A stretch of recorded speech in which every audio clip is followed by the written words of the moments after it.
again and again and again. Beenish, Abubakar!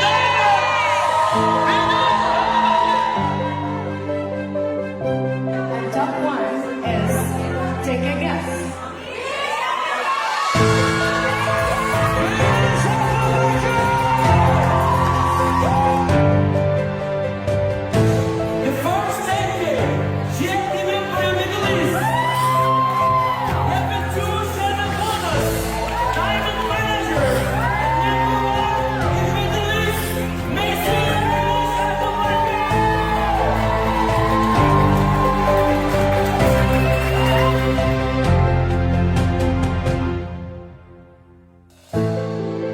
Did I make it? Did I make it? Did I make it?